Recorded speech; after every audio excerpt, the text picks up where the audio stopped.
What's going on, YouTube? It's that comic guy, Chris. And I know, same shirt, same hat.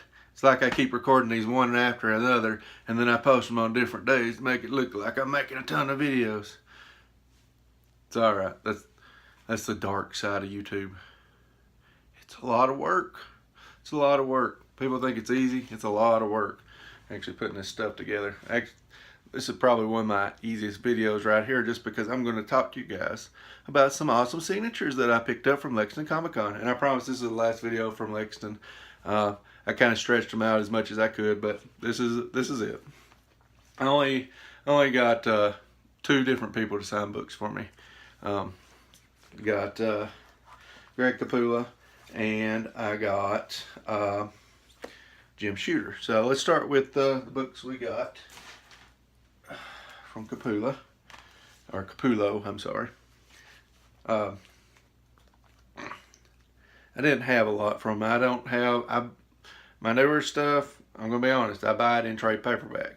One, because there's a lot of speculation going on right now, and while there's money to be made there for some people, I think it's kind of bad for the industry. I'm in the minority on that, on any of the pages, so it doesn't matter. It's not my thing right now. I do buy some issues, but for the most part, I buy trade paperbacks. And the reason I buy trade paperbacks is because I like the way that they sit on the shelf. I don't have to do a lot of maintenance on them, because taking care of comic books is a lot of maintenance. It's a lot of bagging and boarding and keeping them straight, keeping them from bending, different things like that. So I'd rather take that money and invest it in the older comics for my Uncanny X-Men collection, or some of the more pricier variants that came out at the end of the run, than buying new comics that are speculated on and the price rises. Even though they're really cool stuff coming out, and people should be reading it, but I feel like it's a lot more price gouging than the popularity of the actual comic. But I've got off on a tangent here, so let's get back to what you guys really come here for. You wanted to see the signatures. So first, I got this trade paperback signed, and he just signed it on the inside for me. Then, this is really cool. I actually got 2 of these signed. My son was with me. He signed one for my son, personalized it for him, and he personalized this one for me as well. Now, this was what I wanted signed more than the trade paperback. I really like the Fatal Attraction storyline. It's really cool. And I'm going to be honest, if you haven't read this one, I think Cable gets it much worse for Magneto than Wolverine does. Sure, Wolverine gets all his adamantium ripped out of his body, but he basically turns Cable into a pop can. He just crushes him. So, good stuff. Now, the other person that I met was Jim Shooter. I'm a huge fan of Jim Shooter because I love Valiant Comics, and I like some of the stuff that he done before that. And he has had a big hand in a lot of things that I love, which are X-Men and G.I. Joe for sure. So it was hard to nail down exactly what I wanted him to sign. There's a few books I didn't own that I would have probably took over the ones that I did, but I think I came up with some good choices. So the first one I got him to sign was X Factor #1. He's the editor on this book. He's also the guy really responsible for this book starting. Claremont hated the idea of this book.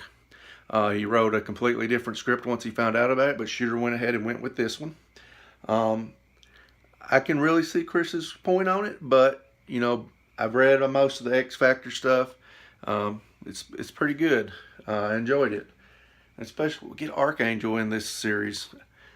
I know that different writer and stuff comes on later on, and Louis Simonson really makes that book what it is and stuff. But anyway, you know, I'm glad he signed it for me. Now the next one that I got signed was one of the books that my wife picked me up for Christmas. This is X-Men, or Uncanny X-Men 134, first appearance of Dark Phoenix. He's the editor on this book too.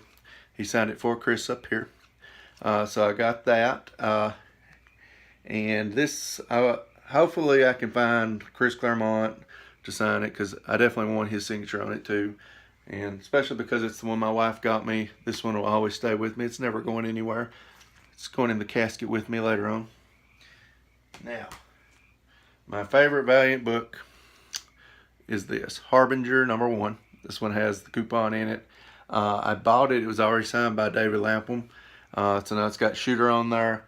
And now I need just J.J. Jackson to sign it, and I think it'll be done at that point. I'll have to check inside if there's any more credits in it, but I want to get this signed by everyone, and then I will probably get this one CGC red labeled, and the only reason that I'm going to do that is more or less to protect this book so it doesn't get damaged and the signatures are verified. I started to have CBCS verify shooter's signature, but I was told because it had lampools on it already that it would still get a red label, so I figured I would just hold off and wait and get JJ's signature as well. But anyway, that's all the signatures I got, guys. I would have got more, but I wanted to buy more comics. Those two guys signed for free. Most of the other artists charge something, $5, $10, which is fair. They should get paid for their work. I have no problem with that whatsoever. But I really wanted to buy some comic books because there was a lot to buy. So anyway, I'm going to wrap this up here. This has been That Comic Guy Chris, reminding you guys to keep on collecting.